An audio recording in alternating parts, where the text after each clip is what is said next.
Hey there, friends, and welcome back to Proof of Work, the podcast where we break down Bitcoin using the only language I truly understand: PE, health class, and everyday life. I'm your host, Jason, a middle school health and PE teacher who fell down the Bitcoin rabbit hole, and now I can't stop talking about it. In today's episode, we're going to unpack what a blockchain actually is and why everyday people, teachers, parents, and you should consider buying Bitcoin. Of course, this is not financial advice. We are also adding 2 new segments to this episode and all future episodes: the Bitcoin Pulse, where we talk about the current news in Bitcoin, as well as the Fitness Fit segment. Here, I relate Bitcoin to something in the world of health, fitness, or PE. Let's go.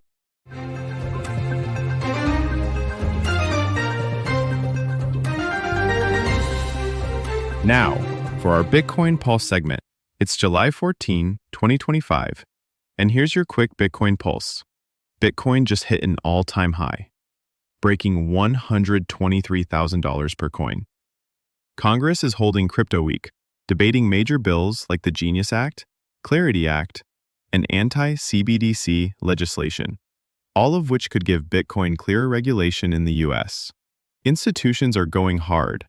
Wall Street just bought $1.17 billion worth of Bitcoin this past Friday. Major firms like BlackRock, Fidelity, and JP Morgan continue adding to their Bitcoin positions. BlackRock clients alone bought $448 million worth of Bitcoin in one day this past Friday. Translation? Bitcoin isn't just for internet nerds anymore. It's becoming the global standard for storing value.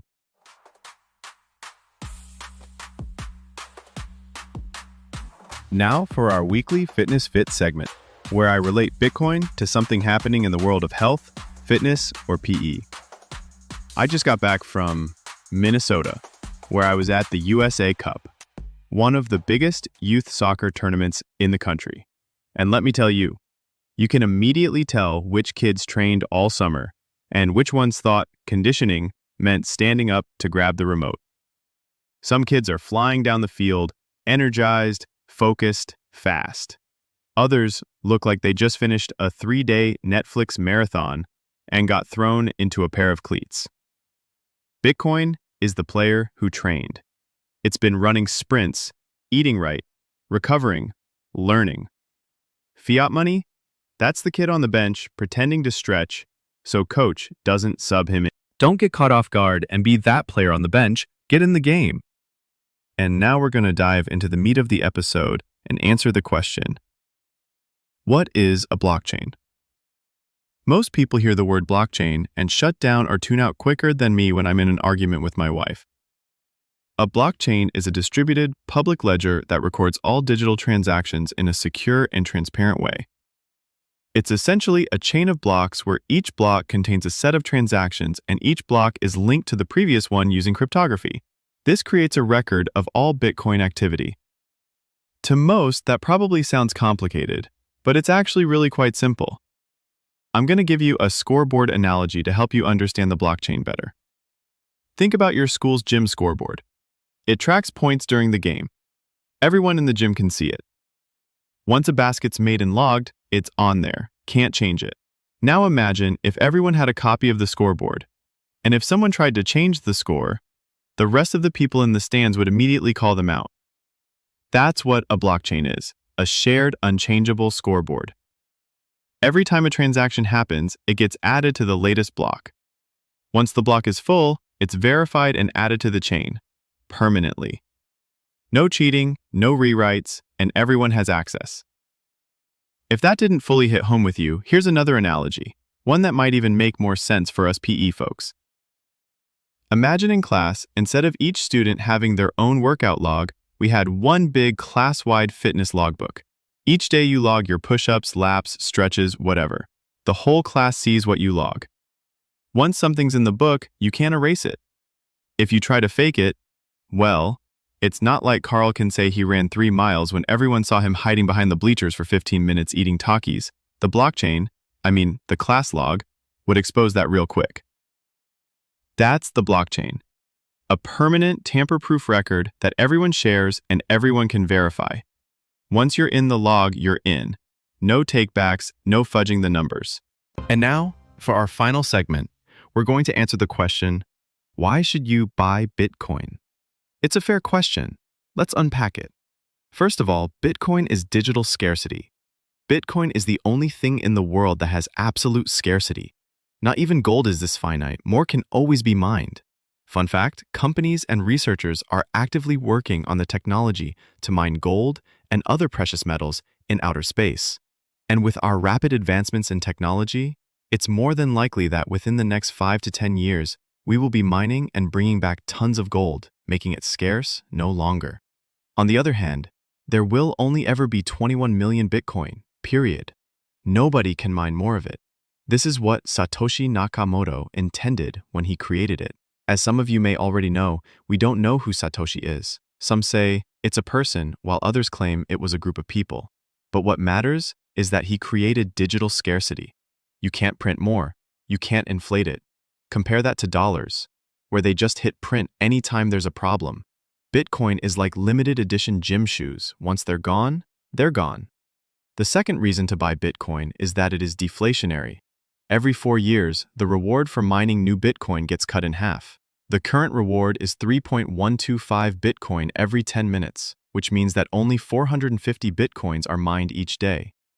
That means new Bitcoin gets harder to come by, which increases scarcity and value over time. This is simple supply and demand economics. As supply goes down and demand goes up, the price rips up. And let me tell you, demand is there, not by retail or ordinary people like you and me, but by Wall Street and institutions. According to a Bloomberg article, this past week, Michael Saylor's company Strategy bought $4,225 Bitcoin, bringing its total up to over 600,000 Bitcoin. During Q2, Strategy reported $14 billion in unrealized gains, which equates to $38 million per day in paper gains as a result of buying and holding Bitcoin. Meanwhile, your savings account, it's losing value quietly every year, meaning your dollar buys you less and less each year. Did you see that Bitcoin commercial during the NBA Finals that Coinbase put out to show how it is deflationary? I'm going to play the clip for you now. In 2012, you need 30,000 Bitcoin to buy this house.